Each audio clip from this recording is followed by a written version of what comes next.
Bom dia, boa tarde, boa noite para você que é torcedora, para você que é torcedor do Santos Futebol Clube, assim como eu, Anita Efraim, assim como a dupla de sempre, Isabel Nascimento. Tudo bem com você, Bel? Tudo ótimo, ótimo, ótimo, ótimo. Cada dia que passa me sinto melhor até dia 29. Depois a gente vai mudar, esse coraçãozinho vai ficar apertado, mas nesse momento curtindo, né? Curtindo todos os noticiários só falando de Santos, pelo menos falando o triplo do que falava, né? Que já é muito mais. E eu acho muito legal, eu acho que é isso que a gente tem que aproveitar, ver todas as imprensas e tudo correndo atrás da história, desde o Lucas até o Bruno, até todos esses personagens desse Santos finalista, e é isso que eu tô aproveitando esses dias. Inclusive, para quem não está vendo a gente em vídeo, está só acompanhando a gente em áudio, eu vou contar para vocês que Isabel Nascimento, inclusive, pintou as unhas de forma temática para combinar com o uniforme do Santos na final, uma preta, uma branca, uma preta, uma branca. Afinal, já sabemos que o Santos jogará de blusa listrada, calção preto e meia Foi preta. uma premonição, né? Porque eu Foi pintei uma premonição. antes de saber, poderia ter pintado só de branco, mas eu sabia. Apesar, a gente não colocou esse tema na pauta, mas eu queria que jogasse de branco. Eu também mais. Queria. Eu também queria. E eu acho bonito o verde inteiro do Palmeiras, né? Eu não queria que o Palmeiras, por exemplo, jogasse de branco. Eu acho a camisa mais decente deles a verde escura. E eu acho que faria bonito. Eles vão jogar com a camisa verde, só que eles vão jogar com calção branco. Essa que é a questão. Eu acho que não gostei muito. Eu gostaria que o Santos tivesse jogado de branco. E começando as notícias da semana, que foram várias, né? Bastante notícia. O Alisson, né, Nini? A gente viu aí o Alisson no começo da semana, testou positivo para Covid, nosso MM Alisson. Não é o fim do mundo ainda, ele vai fazer um novo teste dia 28. E se esse teste der negativo, ele pode jogar. Pelas leis da Comebol, não importa se você faz 1 mês ou 10 meses de quarentena, o que importa é o último teste. Então, independente da quarentena dele, ele vai ter que testar negativo para poder jogar. O ruim, é claro, né? Ele não está com a equipe, ele não está treinando como ele poderia. É claro que eu não ouvi falando de nenhum tipo de sintoma, mas a gente viu o que aconteceu com o Raniel e com alguns outros jogadores que acabam ficando mais fracos. Eu acho que é uma perda gigantesca para o Santos, mas é uma maneira também do Santos começar a abrir o olho, né? Prestar mais atenção no protocolo, impedir que a torcida chegue mais no CT. Eu sei que a torcida está sedenta de ver jogador, de abraçar, de gritar, mas eu acho que isso também... Mas não façam! Exato. Daí vocês querem, não pensem só em vocês. Inclusive porque seria bom se o torcedor estivesse vivo para assistir a final, já que no dia que sai esse podcast faltam apenas 9 dias para a final. Torcedor, além de pensar no jogador, tem que pensar que o objetivo é estar vivo em casa, sem Covid-19, para assistir a final. Lembrando que, mesmo que a pessoa pegue Covid, tem intensidades da Covid, e tem estudos que mostram que quem usa máscara, mesmo se pegar usando máscara, tende a pegar numa intensidade menor. Então, gente, vamos botar a mãozinha na consciência. Todo mundo queria estar no estádio nesse momento. Enfim, para falar também sobre o Alisson, o protocolo da CBF fala que 10 dias de isolamento são suficientes para ele poder voltar ao trabalho. O teste dele foi feito na sexta, dia 15, que saiu positivo. Então, no dia 25, que é a segunda-feira, ele já poderia voltar ao CT Rei Pelé. Então, para o brasileiro, pelas leis da Comebol, do Brasil, o protocolo seguido aqui, protocolo maravilhoso, né? Que eu digo que todo mundo pegou Covid. E que o próprio John jogou com Covid. Muito bom o protocolo. Mas, pelo protocolo, ele pode voltar ao CT Rei Pelé no dia 25 e tem aí a semana de preparação para, enfim, voltar. E a gente torce para que o Santos não tenha mais nenhum caso de Covid, até porque quem tiver caso confirmado de Covid agora dificilmente vai poder jogar a final, então é para rezar, né? Tanto que alguns jogadores nem sequer viajaram para Fortaleza para enfrentar o Fortaleza nessa quinta-feira. Aliás, já podemos, acho que, entrar nesse assunto do jogo. Vou ler. Fala. Você está falando de quem não vai jogar a final e quem não vai mesmo é o Jobson, né? Antes da gente comentar sobre isso, realmente esse podcast hoje tem uma pauta gigantesca que ela não termina. Mas o Jobson, ele rompeu o ligamento, tristíssimo. O Robson, mudei o nome dele nesse momento. Ele não só está fora da final, como está fora de grande parte aí do início da temporada. É uma lesão seríssima, a gente não sabe quando que ele vai voltar, foi no treino, não foi aí no jogo contra o Boca, nem nada, foi no treino que isso aconteceu. Então aí uma boa sorte para o Jobson. Eu sei que ele tem muitas divergências aí em questão ao futebol do Jobson, mas de uma maneira geral é um atleta e é um reforço para o Santos, né? De várias formas, ele entrou contra o Boca, ele entrou contra o São Paulo, ele fez o gol contra o São Paulo, ele jogou contra o Botafogo, com certeza jogaria, entraria em algum momento contra o Fortaleza. Então realmente para o Santos é uma perda muito grande, ainda mais por elenco limitado que a gente tem. E sem poder contratar, né? Não, desejo que a recuperação do jogador seja a mais breve possível, que ele fique bastante tempo com o Jobinho. Que ele fique bastante tempo com o Jobinho, que emocionalmente ele fique bem, porque também não é fácil para o atleta passar por isso. Enfim, então fica o nosso desejo de recuperação para o Jobson. E agora falando sobre uma possível escalação que foi divulgada para o jogo dessa quinta-feira à noite, foi divulgada pelo Lucas Mussetti da Gazeta Esportiva, João Paulo, Madson, Luiz Felipe, Alex e Felipe Jonathan. Ou seja, não vai ter Laércio, não sei porquê, não sei se o Cuca também está poupando, por ser o reserva imediato na zaga, não sei. E aí o meio-campo com Vinícius Balieiro, ou Guilherme Nunes, ou Lucas Lourenço, Sandri Giamota. No ataque, Lucas Braga, Arthur Gomes e Marcos Leonardo. O Bruno Marques, ele está relacionado para... Não, ele nem foi relacionado para a partida. Não sei, também acho que está sendo preservado, então, pelo Cuca. Os relacionados, tá? Para a gente saber quem nem viajou. Os relacionados foram João Paulo e Vladimir. Aí os laterais, Madson, Felipe Jonathan e Fernando Pilege. Os zagueiros, Luiz Felipe, Alex Laércio, Wagner Leonardo, que está voltando da Covid, e o Wellington Tim, que é da base, estava no Sub-23, né? Meio-campistas, o Balheiro, Sandri Giamota, Guilherme Nunes e Lucas Lourenço. E atacantes, Lucas Braga, Arthur Gomes, Marcos Leonardo, Bruno Marques foi relacionado, Ângelo, Renier e Thailson. Então, assim, ele não viajou com o Marinho, não viajou com o Pituca, não viajou com o Lucas Veríssimo. O Lô Pérez teve aquela torção, então está tratando, então não ia viajar de qualquer forma. Não viajou com vários dos principais atletas, mas o Lucas Braga não só viajou, como deve ser titular. E ele ainda não pegou Covid, temo muito, porque uma final sem o Lucas Braga, o Soteldo também não viajou, né? Uma final sem o Lucas Braga seria uma péssima para o Santos, mas entendo que o Cuca faça uma leitura de que ele é um jogador de bastante fôlego, com uma forma física muito boa, então aguenta um pouquinho mais. Enfim, eu acho que é isso mesmo, tem que entrar com o time reserva, o Felipe Jonathan vai jogar, também porque o Santos, a opção para lateral é o Wagner Leonardo, que está voltando da Covid, enfim. O mesmo Giamota, né? Eu acho que, assim, eu tinha visto algumas previsões do Santos jogar completo em casa e misto fora, que eu acho que faz sentido em questão da Covid, né? Quando você joga em Santos, você tem um controle muito melhor do que dos seus jogadores, dos treinamentos, quando você vai para Fortaleza. Lembrando que a gente vai ter Fortaleza e Goiás. Fortaleza a gente empatou e Goiás a gente ganhou de 3-2 num jogo bem complicado. Então tem muita gente falando, tem que jogar contra reserva, mas força máxima no Galo. Na minha opinião, o Galo é dia 26, 4 dias antes da final. São 3 pontos. Todos os jogos são 3 pontos. O que importa? Não importa.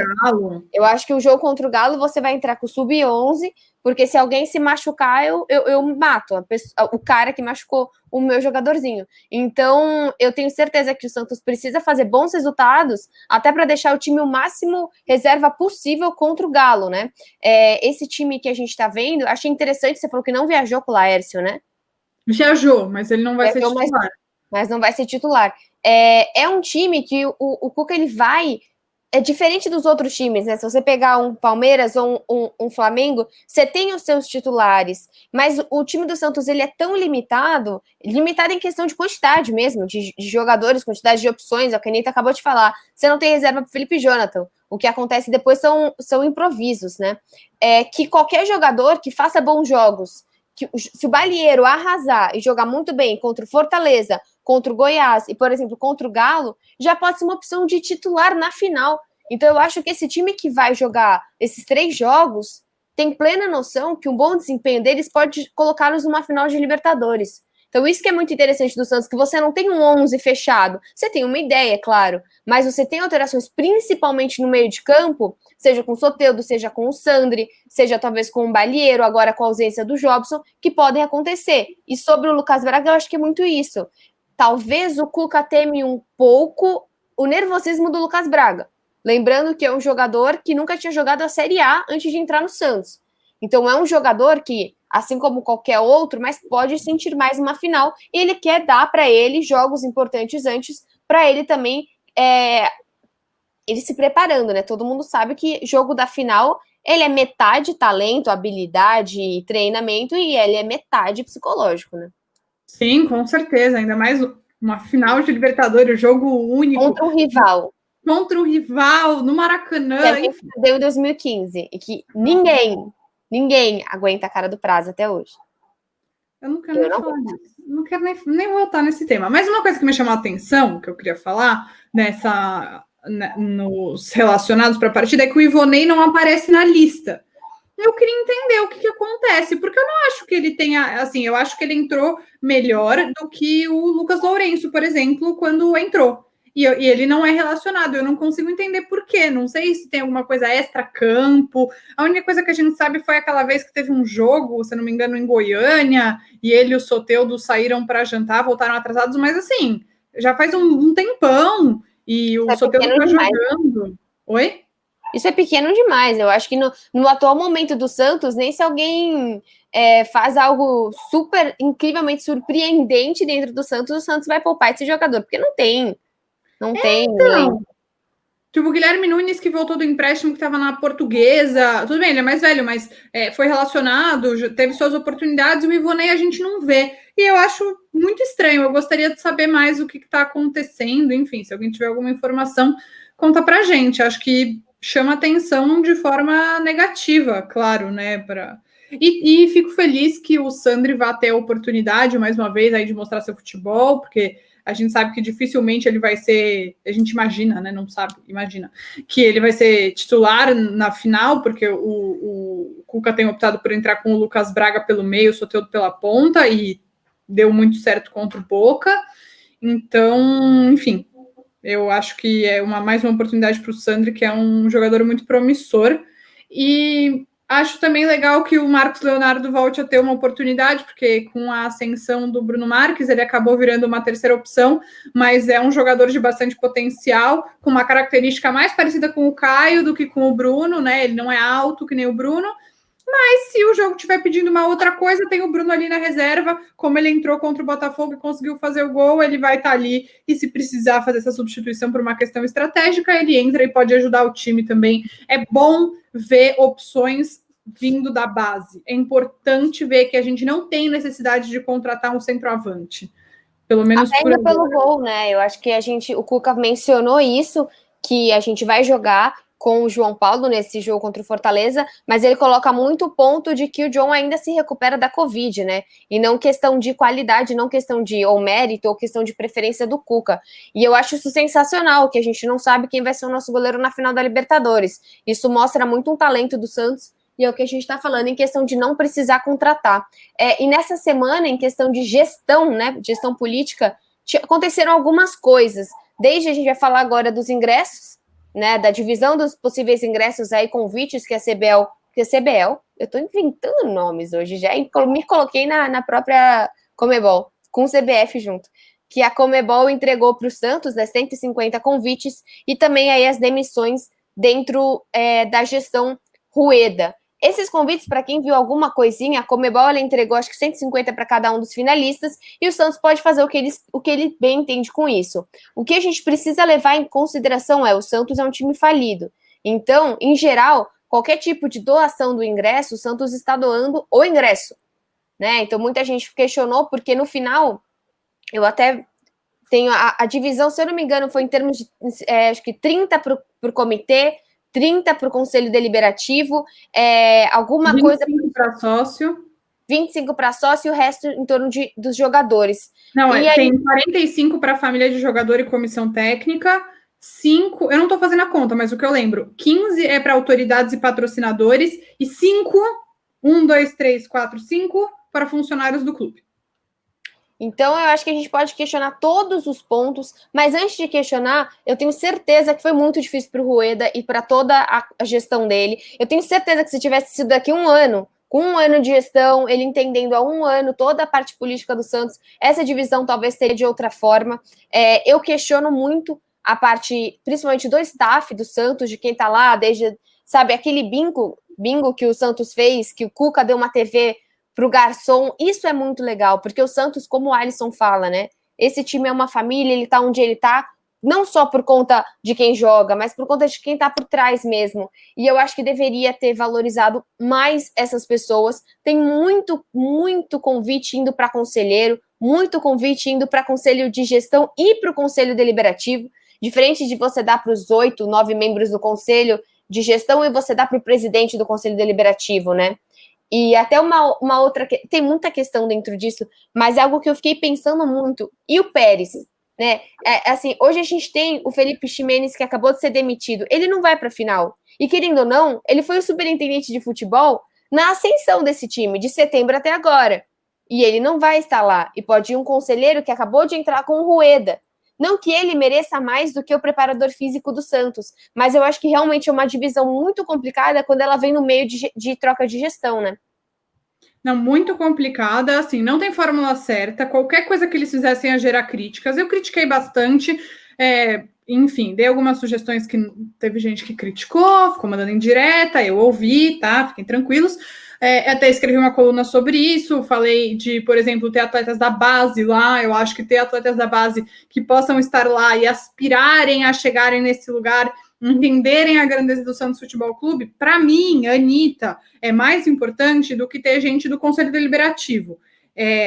Mas o que mais me incomodou foi a questão de 5 ingressos para funcionários no geral. Porque são pessoas que, tudo bem, é o trabalho delas e tal, mas elas estão colocando a vida em risco no meio de uma pandemia para fazer a roda girar, para fazer o Santos funcionar, para servir comida, seja no caso do garçom, para lavar a roupa do jogador, para fazer a higienização da Vila Belmiro, enfim, tudo isso. São pessoas que estão colocando a vida em risco para continuar trabalhando, porque elas precisam, claro, mas também porque o Santos precisa. E eu acho que deveria ter mais prestígio para essas pessoas, em detrimento dos conselheiros que acabaram de assumir o posto, que até o momento não fizeram algo grande para o clube. Mas é torcedor. Tudo bem, mas o torcedor comum tem que ficar em casa. É uma pandemia, gente, não é para ir... Minha opinião, Anitta, você pode achar que eu estou errada, mas eu acho que você está errado, enfim. Não é para ir para a quadra da escola da torcida organizada para comemorar sem máscara, porque é uma pandemia. Não é para ir ficar fora do estádio, porque é uma pandemia. As pessoas estão morrendo, tem 1.100 pessoas morrendo por dia. Eu não acho que a prioridade tenha que ser dar para o torcedor, seja o sócio torcedor, seja o torcedor que faz parte do Conselho Deliberativo. E tem uma questão também e sobre o comitê de gestão, são 7 pessoas e 30 ingressos. Eu não sei o que eles vão fazer. Não sei se eles vão chamar o Pelé ou se eles vão chamar a mãe, mas eu acho que fica desproporcional. E sobre proporcionalidade, o Santos tem 25 mil sócios. A cada 1.000 sócios tem um ingresso. No Conselho Deliberativo tem 300 conselheiros. E aí tem 30 ingressos. Ou seja, a cada 10 conselheiros tem um ingresso. Então, assim, eu achei a divisão ruim. Eu não gostei. Eu tenho a fórmula perfeita? Não tenho. Mas a impressão que passou, o comunicado... Você sabe de tudo? Não sei. Eu sei a mesma coisa que todo mundo. Eu li o comunicado que saiu. E o comunicado que saiu passa a impressão de que estão sendo privilegiados os amigos do rei, os amigos do presidente, as pessoas próximas ao presidente, que é uma questão de politicagem. E não é o que me agrada. Eu acho que é o que qualquer um faria. Eu acho que é o que o Palmeiras deve fazer também. Mas não quer dizer que porque é o que a maioria faria que eu tenho que achar bom. Simples assim. Eu achei ok. Beleza, não tem problema. Essa é apenas a minha opinião. Eu acho que pessoas que estão no dia a dia do clube deveriam receber maior prestígio. Não questiono levar a família de jogador. Acho que os jogadores passaram por um ano muito difícil, que a família deles está lá é importante. Acho que tem que levar todos os jogadores que fazem parte do elenco profissional, mesmo quem não estiver relacionado. O Sanches tem que estar lá, o Ivonei tem que estar lá, enfim, tem que estar lá. mas eu achei a divisão errada por diversas coisas. A solução perfeita, se eu tenho, eu não tenho. Mas 5 ingressos para funcionário, para mim, não faz sentido nenhum. E assim, até tem um tweet bem marcante, né, da esposa do Giamota, e ela fala que tem um monte de gente pedindo ingresso para ela, e ela não sabe nem se o Theo vai poder ir, porque parece que é só um pro atleta. E é muito provável Theo que... é o filho. que bebê não conta, né? Que você não conseguiria levar o bebê. E aí é muito complicado isso, porque, gente, levar sócio é interessante, mas é como eu falei, pode ser um sócio do Amapá, pode ser um sócio do Paraná, pode ser um sócio que você não sabe da onde, e a hora que aparece coisas grátis, a gente se inscreve. Depois a gente vai ler que você vai ter que... todo o custo vai ser bancado por você. Vê quanto tá hoje uma passagem para você ir para o Rio de Janeiro, seja de ônibus, seja de avião, para você ir para o Rio do dia 30. Quanto que tá, eventualmente, um restaurante para a pessoa comer antes, ou um hotel, se ela quiser dormir depois, ou antes. Cara, isso não é tão simples, né? Você vai somar outra coisa. Precisa fazer o teste do PCR. Você não vai fazer na esquina, você vai fazer nos laboratórios que a Conmebol indicar. Se você soma tudo isso, isso deve chegar em torno de R$1.000. Quem tem R$1.000 para se bancar no meio de um nada, agora, no meio de uma pandemia, não tem como. Eu acharia muito mais justo o Santos não dar para os sócios e dar de maneira integral para os profissionais dentro, porque também você não vai falar para mim que você vai dar para o roupeiro, para o massagista, para qualquer pessoa e não dar nenhum tipo de auxílio. Aí, legal, muito obrigada. Não, essas pessoas têm que ir como? Dentro do avião que o Santos vai, dentro do hotel que o Santos vai ficar, com toda a logística, até porque você não quer que essas pessoas se exponham, você quer que elas também estejam cuidadas, também estejam protegidas perante a Covid. Então, eu acho que poderia ter sido mais voltado aí ao staff, a quem levou, de fato, esses jogadores lá dentro, mas é como a Ani falou, qualquer coisa que o Santos fizesse, a gente poderia achar algum tipo de controvérsia, porque é complicado. Mas você vê a esposa do jogador falando que só tem um ingresso, é triste, mas aí você pensa, putz, mas só são 150. Se cada jogador tem 3 ingressos, porque, sei lá, 3 ingressos já é muita gente. E eu acho, infelizmente, mais importante levar um moleque da base para impressionar, levar um Vladimir, que não vai jogar, mas é extremamente relevante para esse time, do que você levar o sobrinho de qualquer jogador, entendeu? Eu só quero deixar claro, Bel, para quem está ouvindo a gente, que a reclamação não é porque eu quero ir, porque você quer ir. É por pensar um pouco maior na situação como um todo. Enfim, eu queria também elogiar, podem me criticar, fiquem à vontade, a postura da Leila Pereira, a patrocinadora do Palmeiras e conselheira do Palmeiras, que decidiu não ir. Ela recusou o ingresso dela porque vai assistir de casa, porque está no meio da pandemia. Eu acho que esse é o exemplo que todo mundo deveria seguir. Enfim, acho que para encerrar o assunto é um ótimo exemplo. Sim, com certeza. Eu não sei qual é o nosso próximo assunto, esqueci. Sobre a saída do Felipe Ximenes e do... Exatamente, perfeito, isso que vamos fazer em dupla. Eu acabei de até gravar no meu canal, se você está vendo no meu canal, depois você vê esse vídeo, se você está vendo no podcast, se você quiser, você vê esse vídeo, sobre a saída tanto do Ximenes, tanto do Márcio Santos, né? Relevantíssima essa saída, não é uma crise santista, mas achei o Felipe Ximenes aconteceu um erro aí, de fala dele, algo complicado, e o Santos foi lá e demitiu. Os dois tinham contrato apenas até fevereiro. Então, assim, importaria muito menos se você simplesmente esperar até fevereiro. Vocês lembram, ou quem não lembra, no final da... Termina que depois eu falo. No final da classificação do Santos, o Marinho fez um vídeo fez uma live no seu Instagram, e que passa o Felipe Ximenes atrás, e que ele brinca, ô Felipe Ximenes, paga nós aí. E acontece que, alguns dias depois, o Felipe Ximenes deu uma entrevista na ESPN e disse que esse valor já havia sido pago. Esse valor não foi pago. E isso ficou muito feio, até porque ele não tem uma relação tão boa quanto ao que o Musetti escreveu na Gazeta com os líderes do elenco. Então aí você vai julgar quem são para você os líderes do elenco, se eles têm ou não uma relação positiva. Mas isso que acabou ocasionando a demissão, ou uma das questões da demissão do Felipe Ximenes. Lembrando que os dois profissionais foram trazidos pelo rolo, né? Não eram pessoas que já estavam, foi dentro daquele grande cabide aí de empregos de Orlando Rolo. Exato, não. E o que o Musetti escreveu na Gazeta é que a manutenção deles até fevereiro seria feita pela nova diretoria, já ia demitir eles em fevereiro, já não ia renovar com eles em fevereiro. mas eles adiantaram, eles não iam demitir antes para preservar o ambiente. Quando eles viram que o Felipe Ximenes estava gerando problemas no ambiente, eles preferiram adiantar a demissão para acalmar os ânimos. E eles acharam que não fazia sentido mandar um embora e não mandar o outro, porque estava tudo no mesmo combo, basicamente. Então eu achei acertada a decisão. Acho que é preciso ser rápido nessas horas. Faltam, quando sai esse podcast, 9 dias para a final da Libertadores. A gente não precisa de ficar de encrenquinha, de ninguém tumultuando o ambiente. E a gente pode ver o quanto a pessoa não adota uma postura adequada também pelas redes sociais dela. Porque nessa quarta-feira, entre terça e quarta, o Felipe Ximenes ficou repostando stories de gente criticando o Santos por demitir ele, sendo que ele errou.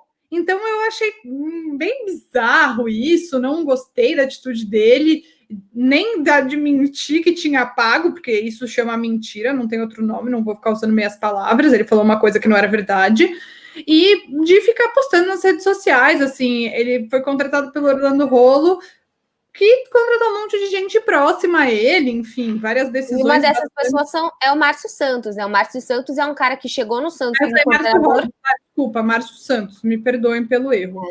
O Márcio Santos, ele chega no Santos sem ter nenhum tipo, pela aí a matéria da Gazeta, vocês podem reparar, tá tudo escrito lá, nenhum tipo de relação, nem com o futebol, nem com essa parte de questão, ele não se relacionava com o Cuca, ele não se relacionava com os jogadores, ele foi uma das pessoas que foram incluídas pelo Rolo sem nenhum tipo de profissionalismo ou currículo, isso está escrito em todos os portais, eu não sou eu que estou falando. Então, eu acredito que o Santos ele se aproveitou desse momento para demiti-lo também, e extremamente importante, hoje, se eu não me engano, é o Jorge Andrade que tá, ele é do comitê de gestão, e ele que vai cuidar, ele não é o novo gerente de futebol, ele é só a pessoa que está nesse momento, ainda haverá um substituto, mas eu acho extremamente relevante que o novo gerente de futebol, quando ele chegar, o superintendente, ele vai saber que se ele prometer e ele não cumprir, ele vai ser demitido, porque isso é seríssimo, não é que ele prometeu que vai ser mudado o Jardim do Santos ou alguma coisa nesse sentido, ele prometeu algo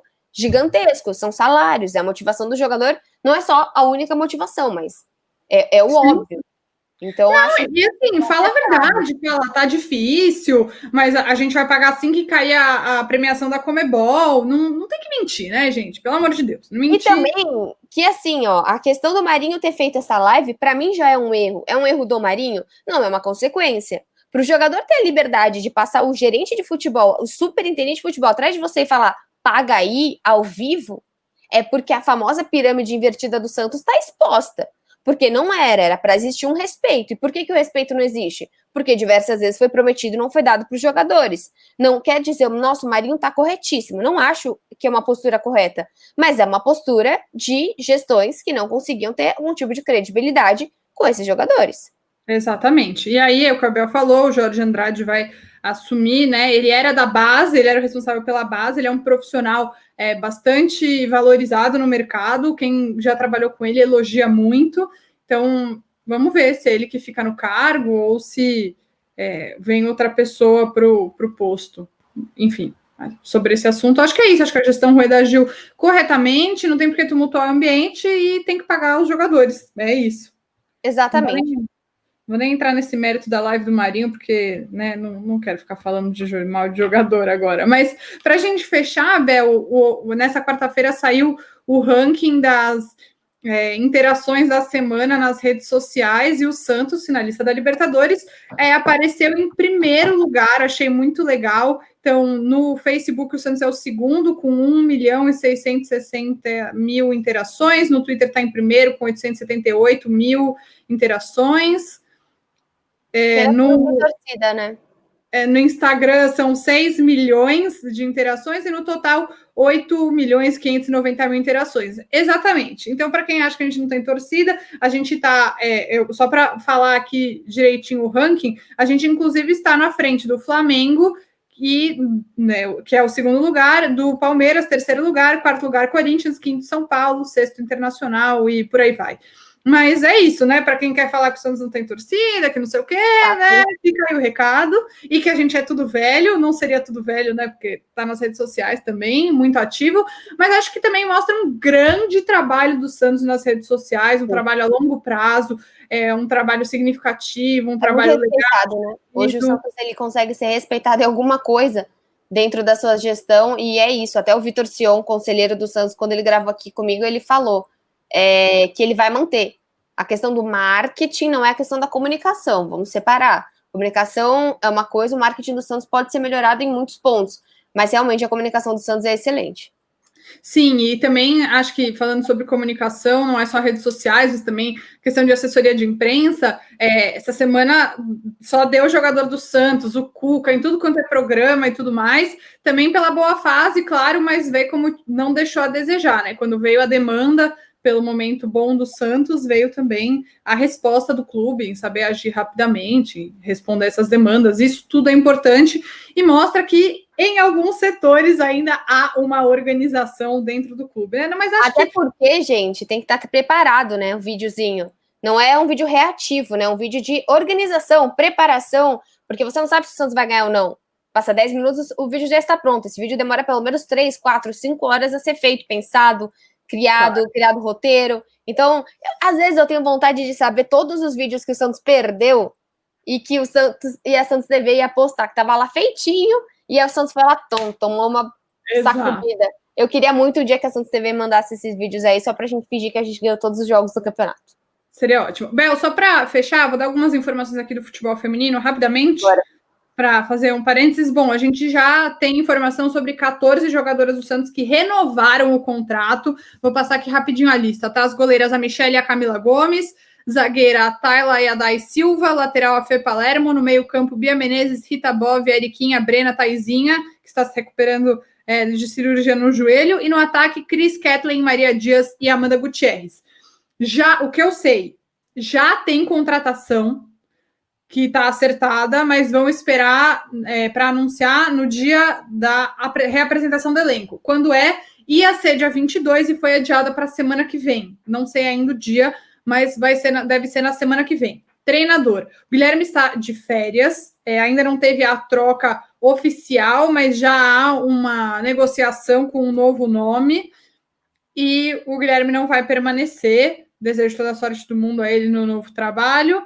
E, por fim, mais alguma informação que eu ia dar? Tem também, claro... boato que seria uma mulher. Eu vi boato de um interesse que fosse uma treinadora. Isso é um boato. Eu não sei de nada. Eu também sei desse boato. Fontes... enfim, relevantes me disseram que pode ser uma mulher. Lembrando também que tem as jogadoras da base, que eu não falei, porque o contrato delas segue vigente, mas um contrato de base. Elas não podem sair do clube a qualquer momento, como eu erroneamente tinha informado numa outra situação. Então, a Luana, a Ana Luísa, a Giovana Fernandes, a Laura e as outras meninas da base, elas seguem no Santos, mas elas não têm ainda o contrato profissional. Eu acho que o clube poderia ficar de olho nisso também, porque tem algumas dessas jogadoras que são pilares da equipe, que tem muito potencial. Luana, exatamente. A gente já gravou com ela. Se você não viu, sim, procure aqui no nosso podcast, gravamos com ela, gravamos com a Amanda Gutierrez, gravamos com a Kathleen, gravamos com a Taizinha no Diário do Peixe, a gente gravou, nossa senhora, a gente já gravou. Exato, com a Rita Bov também no seu canal. Enfim, não falta material para você conhecer as jogadoras do Santos, eu recomendo que vocês assistam e que o Santos vá atrás de fazer um contrato profissional com essas jogadoras, muitas delas cheias de potencial, que podem ser aí o futuro das Sereias da Vila. Lembrando que o Santos vai ficando atrás, não fazendo contratos profissionais com a base, né? Tem outros jogadores, tem outros clubes, principalmente os gaúchos, que até a Thaís Picard, que nós entrevistamos aqui no podcast, comentou, que faz contratos, são assalariadas desde mais novas do que o Santos. Então, o nome Sereias da Vila não vai perdurar para sempre se não for feita uma base sólida para isso. É muito incrível você estar com o nome Santos, mas existe uma questão financeira também, né? Só para falar uma coisa sobre isso, eu ouvi falar muito bem do Amaury, que é o novo gerente do futebol feminino. Ele já foi do Santos, ele foi para o São Paulo, né? E agora Foi para o São Paulo, ele voltou para o Santos agora, e eu ouvi que ele tem muito interesse nessas questões de base, em fazer esses contratos corretamente, então vamos esperar pelo melhor e que seja um bom trabalho. Acho que é isso. Obrigada a vocês que estão nos escutando. 35 minutos de... Nossa, muito conteúdo, hein? Se você não precisa ver nada do Santos daqui até a próxima semana, espera até quinta-feira, que na próxima semana a gente faz um resumo completo para vocês. Nos vemos no próximo podcast. Boa sorte para o Santos contra o Fortaleza e boa sorte para o Santos contra o Goiás também. E a gente se vê aí quinta-feira. Bye, bye. Um beijo.